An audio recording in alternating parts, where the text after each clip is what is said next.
What do you have energy for? This is a big theme of this Pisces partial eclipse this weekend, and it's really having us get real with ourselves. Take the rose-colored glasses off. Stop trying to fool yourself into thinking that this path you're trying to force in your life is for you, even though you have to give everything in you to make it happen.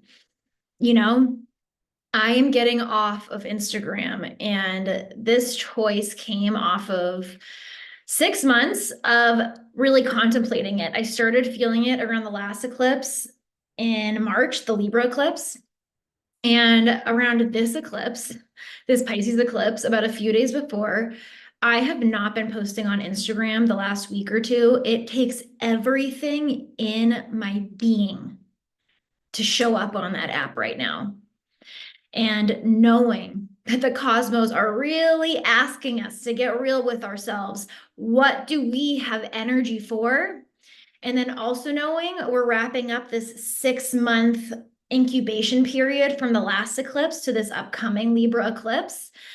I had no energy for Instagram anymore. And so what I decided to do is I'm getting off Instagram over the next 2 weeks.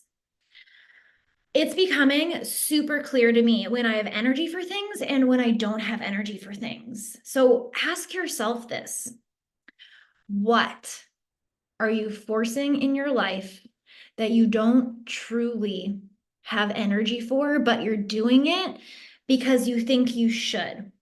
Because society told you this is what you need to do, because other people told you this is what you need to do, because you have certain fears and you're wanting to hold on to control because you're afraid to release it and surrender. Because what if you release this thing that you don't have energy for and then you don't know what to do on the other side? What if nothing comes in?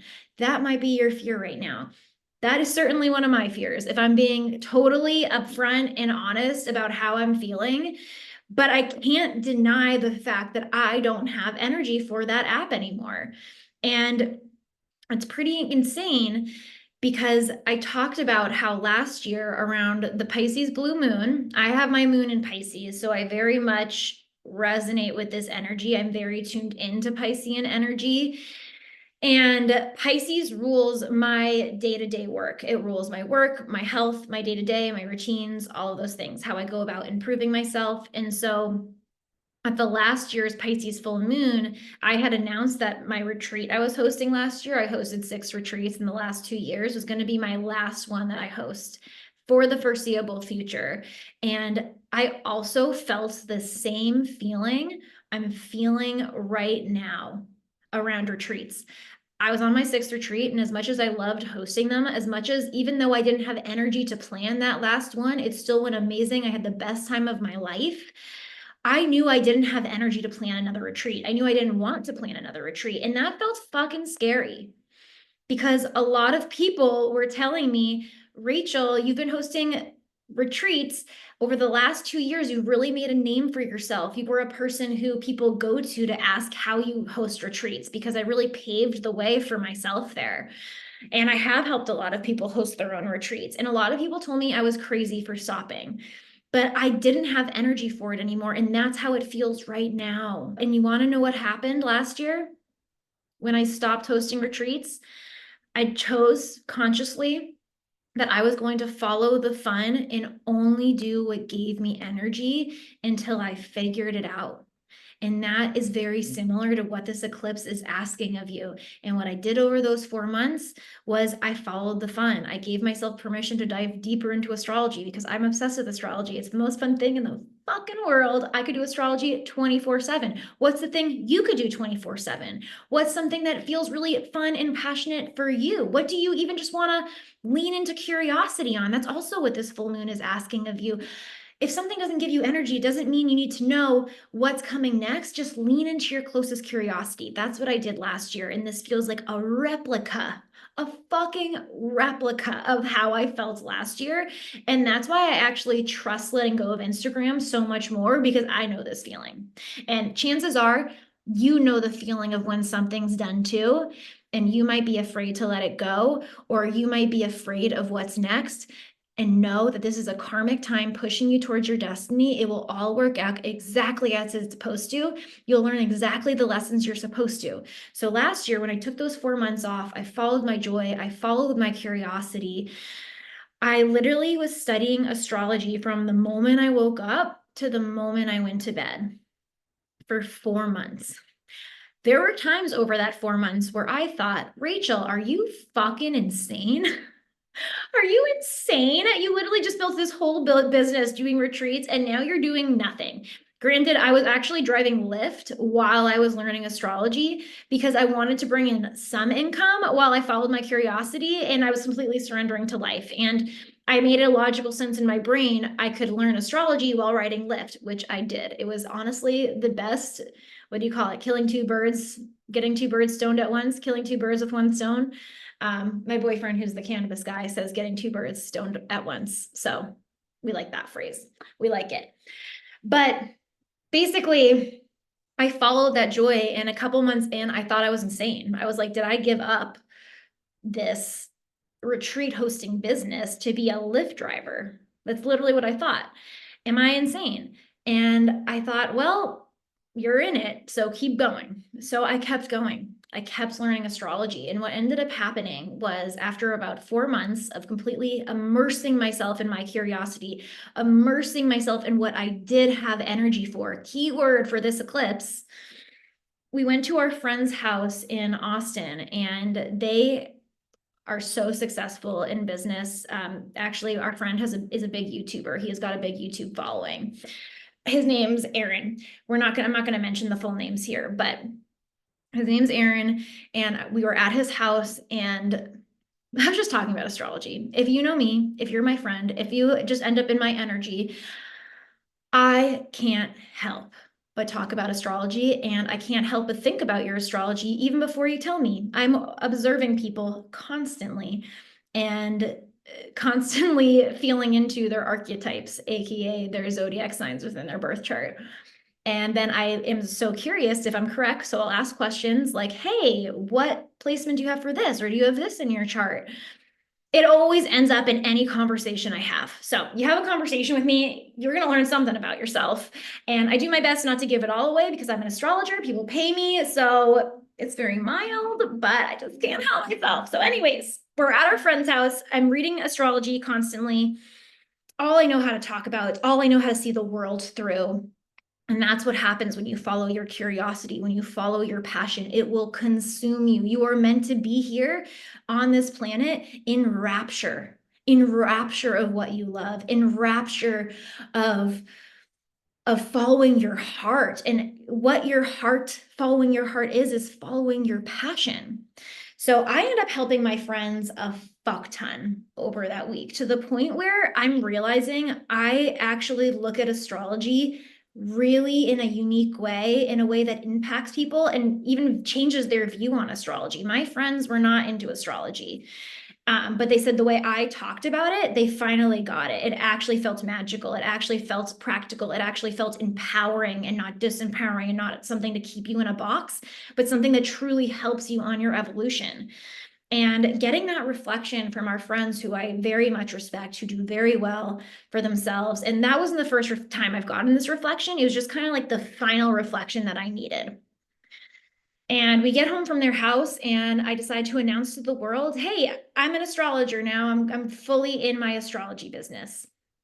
That month, I make $6,000 in birth chart readings and getting new clients and all of these things. And it was mind-blowing to me because I thought that it would take more than a month to start making a decent income doing what I loved. But turns out when you follow the passion, that's what fucking happens. That's actually how I hosted my first retreat. I had no clients to my name before I hosted my first retreat, but I was passionate as heck about it. And I filled my first retreat with 14 people in a month. Passion. What do you have passion for? And if what you're doing right now you do not have passion for, the universe is asking you to drop it, to surrender to it. Even if it feels scary, even if you don't know what's coming next, you are being asked to embody, to embrace the unknown, to embrace the fact that all of the magic of life lives in the unknown. And an analogy I gave to my Cosmic Co-Creatrix members this week. If you don't know what the Cosmic Co-Creatrix is, it's my membership where I give daily energy reports, weekly energy reports. It's basically like you get a mini podcast from me every single day with practical tips, how to integrate it into your life. And I've been told people love waking up to these reports. And if you're in there, you'll see people are having breakthroughs every single week, almost every single day. The chat pops off. So if you want to join, I'll put the link down in the show notes. But I was telling my Cosmic Co-Creatrix people that this week is like when a butterfly is first leaving its its cocoon, like where it's been all goo and it's kind of forming back into a bug. That's what this week feels like for me. Like the goo is ending. We're forming more into a bug. But then I learned how butterflies get their strength to fly. And what happens is the first bout of a butterfly getting its strength to fly is they're trying like heck to break out of that chrysalis. So they're fluttering, and that's where they're really building their initial strength, is they're breaking free from a cocoon, a metamorphosis cocoon. So if you've been in a lot of confusion, if you've not known where your path is leading, if you've been like, what the fuck is going on? I don't even know what my life is now. You've been in that cocoon. You've been metamorphosizing. And now the cosmos are like, you're going to gain some clarity on what's not working for you anymore. So we can start to turn into a bug, and you're going to start trying to flap those wings. But first you have to get rid of this thing. First, you have to realize you have to get rid of the chrysalis. So you got to flap your wings like heck to get rid of that chrysalis. And that's what this week is about after this Pisces eclipse. Something will be illuminated to you that you're going to have to release. And it's likely going to be something you didn't see before. It's a self-sabotaging behavior. It's where you've had rose-colored glasses. It's where you haven't been putting the spiritual work in, the faith work, the belief work in. Because belief is a big, big theme of this partial eclipse in Pisces. And this week is, are you putting the spiritual work in to shift your beliefs? Are you putting the emotional work in to shift your beliefs? Are you putting the physical work in to shift your beliefs? Remember, Uranus is still in Taurus. Taurus is physical, earth sign. It's trying to break us free from comfortable patterns. So with this eclipse this week, you're going to be building that strength. You're going to be, and here's the thing about butterflies is first they build the strength to get out of the chrysalis, but then once they're out of the chrysalis, they still can't fly yet. Now they built the strength to get out of it, but now they still have to learn to fly. The North Node is in Aries. We are entering new territory. We are releasing societal programming. We are releasing what we've learned to do based on other people. We're stepping into a new identity, and so it's still fucking awkward. You get out of the chrysalis, and you're still flapping your wings trying to fly. And what you'll see is, with butterflies, they will fly for a second, and they'll drop and fall again, and then they'll try to fly again, and it'll just be this constant process. Very similar to the North Node in astrology. This is how your North Node in your birth chart works, which is kind of funny that the North Node is in Aries. We're embodying our identity, our new sense of self, and leaving this past behind based on other people, based on what we think we should do, based on other people. So the North Node in your birth chart, it's a new place you've never been before in your past lives. And so it's awkward for you. And it's like a child, a baby who really wants to walk. When a baby wants to walk, they're obsessed with it. They want to push. They want to break into this new path. They want to break into this new identity of a baby who can walk. But they're going to try to walk, and they're not going to get up right away. And eventually they will get up, and then they'll walk a couple feet, and then they'll fall, they'll cry, and then they'll get back up again because they're so freaking determined to walk. And it's that process. It's a very similar process this week. It feels like we are learning to walk a new path that we've never had before. And it's a little scary because we're having to release something that was very deeply tied to our comfort zone. So, practical steps, practical action for working with this energy is follow your curiosity, follow your passion.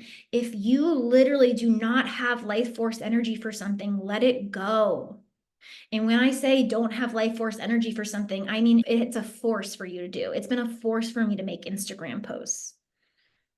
It's been a force for me to make reels. It's been a force for me to show up on stories. It's been a force for me to even scroll the app. No part of me wants to. Where are you forcing yourself? Can you be okay sitting in the unknown? You can't force your consciousness to tell you where you're going. This is a surrender week. This is a surrender period. And the best things in life come through surrender.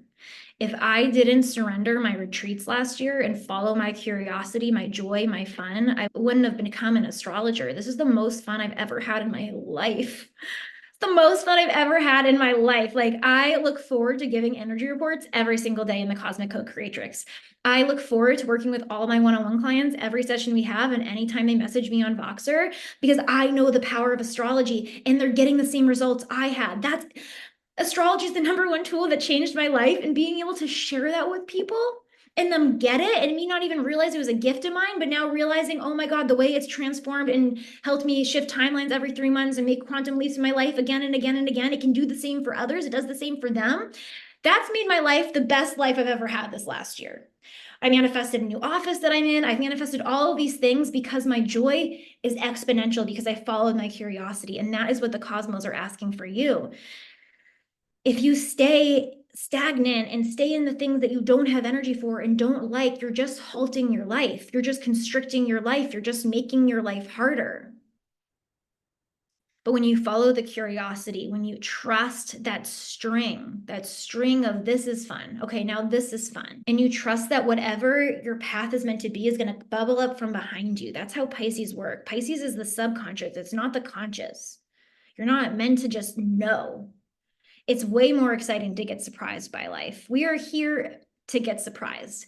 Life is a mystical, magical journey. And you do have some power in it. The power you have is how you choose to respond to life. The power you have is how you choose to follow your energy. The power you have is how you choose to surrender your control and stop resisting and allowing. And the power you have is learning lessons when things don't go well. You have so much power when you let go of control, when you learn to connect to yourself and trust what you want. And that's what the scariest thing in the world for a lot of people right now. Pisces is the sign of our greatest fears. It knows all possibilities of what can happen. So if you feel afraid, that's okay.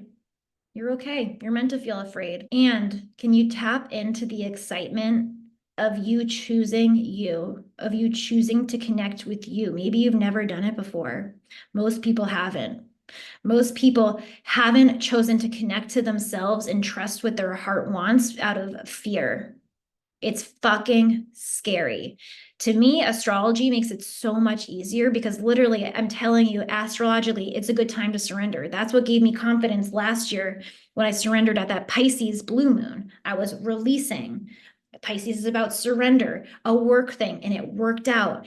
It works out for everyone. It will work out for you too. You have a life far beyond your wildest dreams waiting for you. And that's what this eclipse is saying. So stop holding on to this shit that is not actually in alignment with your highest self, your wildest dreams. And trust that your passion, your joy, your pleasure is actually connected to your wildest dreams. And have the best week. If you love this podcast and you want to share it with a friend, I would greatly appreciate that. And I bet your friend would greatly appreciate that. We need this message out here more than ever right now. If you want to book a birth chart reading with me, this is eclipse portal time, entering new territory time. It is such a great time to book a birth chart reading. I'll put the link to book a birth chart reading with me below, and I will see you guys on the next episode.